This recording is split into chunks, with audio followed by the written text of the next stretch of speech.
चलिए गाइस बात करते हैं टाटा एलसी लिमिटेड के बारे में और जानेंगे कि कंपनी के जो क्वार्टर टू के रिजल्ट हैं वो कैसे आने वाले हैं। वहीं ये समझने की पूरी कोशिश करेंगे कि कौन कौन सी खबर निकल के सामने आ रही हैं अभी, जिसका इम्पैक्ट कंपनी के ऊपर पड़ेगा ही। ये इम्पैक्ट रुकने वाला बिल्कुल नहीं है। लेकिन सवाल ये है कि भाई ये इम्पैक्ट कितना पड़ेगा इस खबर से, यही हम इस वीडियो में देखेंगे। साथ में हमें ये भी आइडिया लग जाएगा कि जो टाटा एलसी कंपनी है ये अब आगे कैसा ग्रो करेगी, कैसा परफॉर्म करने वाली है, वो कौन सी बातें हैं जो ध्यान में रखकर चलनी है। और जब आप ये सब पता लगा लेते हैं तो आपको अपना डिसीजन लेना काफ़ी आसान हो जाएगा। सबसे पहले आपको बताना चाहूँगा ये जो टाटा एलसी कंपनी है, इस कंपनी ने मर्सिडीज बेंजिस और सुजुकी जैसे क्लाइंट के साथ नए सॉफ्टवेयर प्रोजेक्ट जीते हैं। और ये खबर बहुत इंपॉर्टेंट है क्योंकि टाटा एलसी एक इंडियन आईटी और प्रोडक्ट इंजीनियरिंग कंपनी है और इसी कंपनी ने मर्सिडीज बेंजे और सुजुकी जैसे बड़े ऑटोमोबाइल मैन्युफैक्चर के साथ नए कॉन्ट्रैक्ट और प्रोजेक्ट हासिल किए हैं। कह सकते हैं कि भाई टाटा एलसी को अब आज के टाइम से ही मर्सिडीज बेंजे और सुजुकी के नए सॉफ्टवेयर रिलेटेड काम करने का ऑफिशियल ऑर्डर या कॉन्ट्रैक्ट मिल चुका है। तो ये बात इंपॉर्टेंट इसलिए हो जाती है क्योंकि इससे हमें समझ में आ जाता है कि भाई कंपनी का रेवेन्यू अब आगे और तेज़ी से बढ़ेगा और अच्छी ग्रोथ कंपनी में होने वाली है। और ये ग्रोथ उतनी ही होगी जितना मर्सिडीज बेंजेस की होगी, जितना सुजुकी की होगी, यानी जितनी सेल इन दोनों कंपनीज की होगी उतना ही टाटा एलसी को भी फ़ायदा होगा। अब गाइज इस कंपनी ने अपना एक वर्टिकल बिजनेस भी ओपन कर दिया है। ये कंपनी एरोस्पेस और डिफेंस के अंदर भी घुसती हुई नज़र आ रही है, एंट्री ले चुकी है। कंपनी बोल रही है कि हमने अपने बिजनेस को डाइवर्सिफिकेशन की तरफ ले गई हैं क्योंकि हम जानते हैं कि ये दोनों जो सेक्टर हैं, चाहे वो एरोस्पेस हो या डिफेंस हो, दोनों फास्ट ग्रोइंग सेक्टर हैं। अगर कंपनी ऐसा कर रही है इसका मतलब आगे कंपनी को डिफेंस से भी बड़े ऑर्डर मिलेंगे, आगे कंपनी को एरोस्पेस से भी बड़े ऑर्डर मिलेंगे।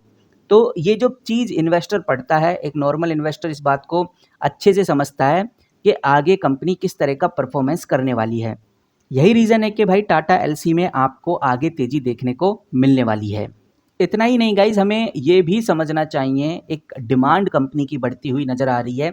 जब से जीएसटी कम हुआ है, जीएसटी रिडक्शन हुआ है, लगभग 28% से लेकर 18% तक जीएसटी कम हुआ है, वो भी इलेक्ट्रॉनिक प्रोडक्ट्स के ऊपर। तब से हम कह सकते हैं कि फेस्टिव सीजन से कंपनी के अंदर जो डिमांड है वो तेज़ी से बढ़ने वाली है। और सिर्फ टाटा एलसी की ही बात नहीं कर रहा मैं, जितनी भी इलेक्ट्रॉनिक बेस्ड कंपनी हैं जो इलेक्ट्रॉनिक प्रोडक्ट बनाती हैं उनकी डिमांड इस फेस्टिवल में काफ़ी ज़्यादा बढ़ने वाली है। तो ये कुछ 3-4 खबरें ऐसी हैं जो टाटा एलसी में तेज़ी ला सकती हैं और इसी वजह से टाटा एलसी आज के टाइम पे एक चर्चित कंपनी की लिस्ट में बरकरार है। नाउ अब हम बात कर लेते हैं कंपनी के क्वार्टर टू के रिजल्ट के बारे में कि बेसिकली कंपनी के क्वार्टर टू के रिजल्ट कैसे आने वाले हैं, क्या वो बातें जो हमें ध्यान में रखकर चलनी है। बताया ऐसा जा रहा है कि कंपनी के क्वार्टर टू के रिजल्ट आपको 9 अक्टूबर को देखने को मिल जाएंगे, लेकिन मीडिया हाउसेस में इंटरनेट के ऊपर अभी एक प्रिडिक्ट किया जा रहा है, एक कंक्लूजन निकाला जा रहा है कि भाई टाटा एलसी के लेटेस्ट क्वार्टरली रिजल्ट कैसे आने वाले हैं। तो अब अगर बात करें कंपनी के क्वार्टर टू के रिजल्ट की तो आपको बताना चाहूँगा कि पहले अगर हम कंपनी के क्वार्टर वन के रिजल्ट की बात करें तो जून 2025 के डेटा के हिसाब से कंपनी का जो रेवेन्यू था वो 892 करोड़ के आसपास था और जो इबीटा मार्जिन है वो 21% के आसपास है। पैट मार्जिन अगर आप देखेंगे तो 144 करोड़ के आसपास आपको देखने को मिलेगा क्योंकि जून 2024 के डेटा के हिसाब से कंपनी ने अच्छा खासा नेट प्रॉफिट किया था। आप देख सकते हैं 184 करोड़ का नेट प्रॉफिट था जो इस बार घटकर 144 करोड़ पे आ गया। लगभग 15% के आसपास का डाउनफॉल हुआ कंपनी के मार्जिन में। तो कहने का मतलब ये है कि भाई कंपनी के जो क्वार्टर वन के रिजल्ट आए थे वो कुछ खास नहीं आए, लेकिन इस बार जो एनालिस्ट हैं वो एक्सपेक्ट कर रहे हैं कि कंपनी के क्वार्टर टू में हमें जो रेवेन्यू है वो 1% की रिकवरी देता हुआ नज़र आएगा, यानी कि रेवेन्यू बढ़ता हुआ नज़र आ सकता है और जो मार्जिन है वो भी हमें थोड़े से इम्प्रूव होते हुए नज़र आने वाले हैं। लेकिन फिर भी जो कंपनी का फाइनल ईयर 2025 था उसके कंपैरिजन में डेटा हमें लो देखने को मिलेगा, कंपनी में लो परफॉर्मेंस होने की संभावना है। इतना ही नहीं, टाटा एलसी को लेकर कुछ और भी बातें हैं जो हमें ध्यान में रखकर चलनी चाहिए। सबसे पहले अगर हम बात करें ट्रांसपोर्टेशन व्हीकल्स की, तो यहाँ पर ये जो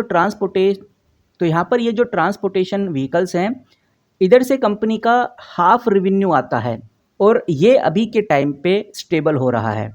और जितनी भी अभी के टाइम पे नई डील्स हो रही हैं, इन सभी डील का इफेक्ट हमें आने वाले क्वार्टर में देखने को मिलेगा। आने वाले क्वार्टर यानी कि क्वार्टर 3 में देखने को मिलेगा। तो क्वार्टर 2 बहुत ज़्यादा अच्छे नहीं आने वाले, एक स्टेबल ही हमें देखने को मिलेंगे, ऐसा कह सकते हैं। बल्कि पिछले साल के क्वार्टर से कंपेयर करेंगे तो थोड़े से कमज़ोर ही आएंगे, ऐसा कह सकते हैं। वहीं कंपनी का जो मीडिया बिजनेस है वो इस बार क्वार्टर 2 में थोड़ा इम्प्रूव होता हुआ नजर आएगा, क्योंकि नई डील कंपनी ने अभी हाल ही में साइन की है जो कि कंपनी के लिए पॉजिटिव है। तो लॉन्ग टर्म के हिसाब से बात करें, यानी कि 3 से 4 साल के आगे की बात करें, तो इस कंपनी को लेकर जो एनालिस्ट की राय है वो यही है कि भाई कंपनी अच्छी पोजीशन में रहने वाली है, लेकिन नियर टर्म में ज़्यादा तेजी आप एक्सपेक्ट नहीं कर सकते, बट लॉन्ग टर्म में कंपनी अच्छा परफॉर्म करेगी। तो ये तो हो गया गाइस टाटा एलसी को लेकर ओवरऑल अपडेट। अब मैं आपके सामने कुछ इंपॉर्टेंट और बेहतरीन डाटा रखने वाला हूँ, और इसके लिए मैं आ चुका हूँ मनी कंट्रोल प्रो पे। मैंने इधर टाटा एलसी लिमिटेड का जो स्टॉक है वो खोला हुआ है। मैं थोड़ा नीचे चलूँगा तो मुझे एक फोरम देखने को मिलेगा। इस फोरम के अंदर ये वो सभी इम्पोर्टेंट इन्वेस्टर्स हैं जो टाटा एलसी के अंदर इन्वेस्टेड हैं, और उन्होंने अपनी अपनी बात सामने रखी है। वो किस तरह से इस कंपनी को देख रहे हैं वो चीज़ उन्होंने इधर रखी है। तो एक बार देख लेते हैं कि भाई बेसिकली उनका क्या मानना है टाटा एलसी को लेकर। और सबसे इम्पोर्टेंट अगर हम देखें कि भाई इम्पोर्टेंट की पॉइंट्स क्या हैं, तो ये आप देख सकते हैं, आपको इधर की पॉइंट्स देखने को मिल जाएंगे। तो बताया जा रहा है कि भाई जो कंपनी है यानी टाटा एलसी है, पहले 9,000 रुपये तक गया था, अब ये 5 से 6,000 रुपये के रेंज में ही ट्रेड कर रहा है, और इस वजह से बहुत सारे इन्वेस्टर्स को एक हैवी लॉस का सामना करना पड़ा।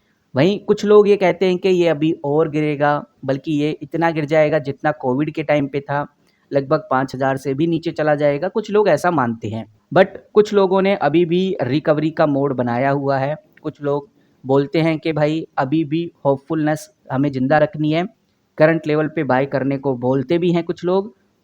और कुछ लोगों का मानना है कि भाई शॉर्ट टर्म में ये 5,800 से लेकर 6,500 तक जा सकता है, और ईयर एंड का जो टारगेट है वो भी उन्होंने बताया कि लगभग 7,400 तक ये जा सकता है। लेकिन जाएगा नहीं जाएगा ये कहना थोड़ा मुश्किल है, क्योंकि काफ़ी इन्वेस्टर्स का मानना ये भी है कि भाई कंपनी अपने कोविड वाले पॉइंट तक गिर सकता है।